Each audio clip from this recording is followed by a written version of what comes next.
What's up, everybody? Hope you're doing well. In the previous video, we discussed the Ster-Kinekor closing down of a few branches around the Western Cape, and that led me to this video about cinemas in general. Are people still interested in cinemas? Do they care? Is streaming going to be taking over fully? Those are the questions that we're asking in this video. If you enjoy the video, even if you don't, still leave a like, subscribe, and leave your thoughts down in the comments. I appreciate all the comments, reading it, answering back, and just discussing, because I feel I want to uh, invite people to leave their opinion below to hear what they think about it and interact a bit. So I appreciate all the comments. And let's jump into the video. So we'll be talking about the cinema space and the streaming space. And the question more is, do people still care about going to cinemas? Right? I still think people do care about movies, watching films, watching series, and things like that. But actually, physically going to the theater, to the cinema, and going to watch a film. Now, I personally think people do not, and I'll tell you why. You feel free to disagree and say why in the comments. But I think that people do not because A, it's a bit of a hassle, and B, it's traveling, it's expensive, and you've got to leave the comfort of your house. I feel like a lot of people, especially during the pandemic, has put them into a mindset of being comfortable, being staying in. A lot of people, it was the opposite. People, as soon as the pandemic was over, they left the house and they went to go do a bunch of things, you know. But creating that environment has allowed people to stay in and allowed companies like Netflix, Disney Plus, Amazon Prime to grow because everybody was in their house and they couldn't go watch a film in the theater. So they had to either stream it, watch DVDs, whatever, whatever. But I think that streaming services capitalized the most during the pandemic because media and media consumption was at an all-time high. Like YouTube users, Twitch as well. Twitch blew up. A bunch of streamers blew up on Twitch because people went inside the house and they had nothing to do. And I think people realized, or people um, came to the conclusion that they could just watch things at home. And what does the cinema provide that streaming services don't? I could just watch it from home. What difference does it make? But I will say, for me, I will say that there is one thing that the cinema provides that streaming services don't. Number one, it provides uh, environment and it provides, no, I wouldn't say moments. I'm trying to look like a spectacle almost, an event, like that's why I said a moment. Because if I have to think of the best cinema experience that I've had was 2019 um, Avengers Endgame. And that movie was huge. I mean, everybody was talking about it before it came out, and prior to that, Avengers Infinity War released, and those two movies did really well, but especially Avengers Endgame. Now, if you've been following the Marvel timeline from Iron Man 1 till then that was the culmination and the build up over 20 years. I think 20 years? Well, no, 10 years, sorry. 10 years of media from Marvel, produced by Marvel, and these stories are all intertwining, and they're about to finish in this one story. So everybody that was packing the theater, everyone's running, getting tickets, dressing up, whatever, whatever, to celebrate the end of this franchise. Well, not the end of the franchise, but the end of that storyline, because that's where the Infinity Saga ended. And I think the cinema provides the perfect environment for that. Everybody coming together, they're going to watch a film together and enjoy the time. And the theater space, especially, and also I'm digressing here, but when I went to watch Far From Home, Spider-Man, the theater experience is just different. I mean, obviously the screen, well, you can get a big screen, but obviously the screen is massive. The speakers, the music, it's very loud, and there's a bunch of people, and I think there's like 100 seats in a standard theater. But going back to Avengers Endgame, watching the film with people, it was crazy. Like as soon as something happened, there were like oohs and ahs in the crowd, and people were like, "Oh my gosh, what's happening?" You're figuring things out as things are happening in the movie, and to see everybody cheer and everybody shout. You can watch theater reactions on YouTube and stuff like that of when Captain America. Oh, spoiler alert, by the way, if you haven't watched it. when Captain America finally gets Mjolnir. And this was like teased back in Avengers Age of Ultron when he was about to pick up the hammer and he like flinched or as he was about to pull it up, it like moved slightly. So fans were speculating, oh, can you pick it up? Can you pick it up? Can you not? Can you not? Blah, blah, blah. But then seeing the moment in theater at that moment with a bunch of people, it was insane.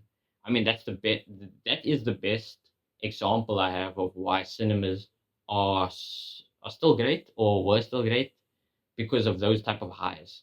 Obviously not all movies can capture that type of um, spectacle and can capture that type of excitement. Some movies are more serious, sometimes it's a horror, everyone's scared, that kind of thing.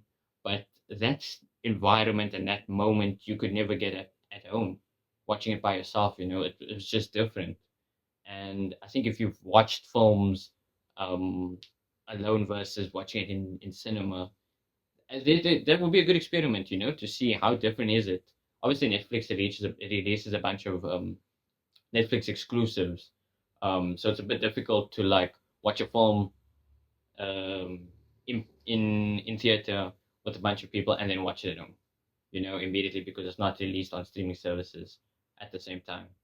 Uh, but that is why I think that cinemas is still very big and it can be very big with those type of movies, But for the average moviegoer, it's not as easy to get them to the theater anymore because the streaming platforms that have these movies and um, can provide these movies and series and stuff like that at a much quicker rate, much cheaper rate. Those are the things that people consider nowadays because I don't know how much a movie ticket costs at Sturkane, but I think almost 150 rand. Right now I will throw the prices up on screen when I find one. But the movie prices are insane, which is number one. I feel like cutting costs where the tickets are concerned, and also your meals. You have to buy snacks at the thing. But that's part of the cinema experience. It's just that the unfortunate thing is it's a bit expensive. I will say that.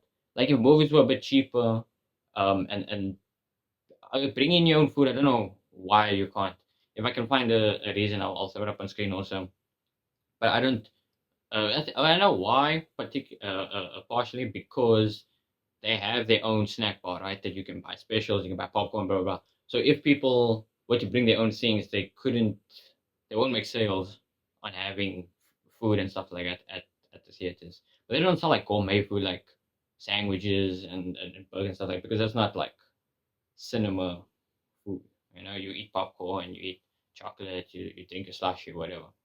So I think that's two big things that people are considering: costs and not comfortability, but like, you know, can I bring my own food in? I can eat my own food at home type situation, that sort of thing.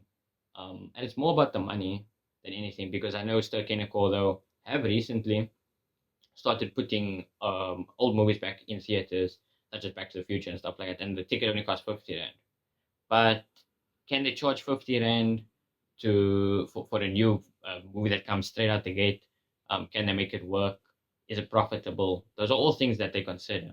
So I don't know if the prices are low as they can be, or if are they trying to maximize their profits because they're losing customers that way. I feel if they're trying to push too hard to make a profit, because I think like what is a Netflix subscription? A Netflix subscription is like 120 rand, and you get access to a whole library of movies and series and stuff like that. So the content is more, and people see that like, wow, it's a good deal. I should buy that.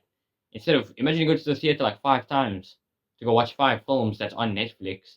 That's like 500 or 600 rand, like 120 times five. It's insane. Like I don't know. They should maybe make like a membership service or something at Sturkinico. I know they do have it, but it's nothing. It's not anywhere close to touching Netflix what they've got, especially with the library of films that they have. Um, so yeah, I don't think there's anybody that's disagreeing with that. Streaming is currently demolishing the cinema industry, but I think the cinema still has that ability to draw people to the theater because of the spectacle and the moments that it can create at the theater. only certain movies can do that, like I said, because a normal movie, people just go watch a normal movie and they'll enjoy it. There was actually an interesting movie about a movie about movies called Babylon. I don't know if anybody has seen it. If you have, let me know in the comments what you thought about it. But today they are doing like the history and stuff like that about um, films and how it came, how some stuff came about, the shooting process, how they got things to cinema, people attending cinemas, when sound got added to cinemas, to films. I mean, so, and those were innovations that were needed to happen in order to keep people keep people coming, you know. And I think Netflix has perfected that in terms of getting people to buy the subscription, because as soon as the 120 comes in and you've paid your subscription, you're a happy customer. They were actually um, talking about, like, I think there is different packages, but I know that Netflix does it like the 120, you get access to stream all those movies. And like I said, comparing that to going to the theater and only watching one film, you still have to buy food and whatever. It's difficult, you know. They're competing against like Netflix. So I think cinemas can still perhaps bring it back in terms of releasing a bunch of old movies.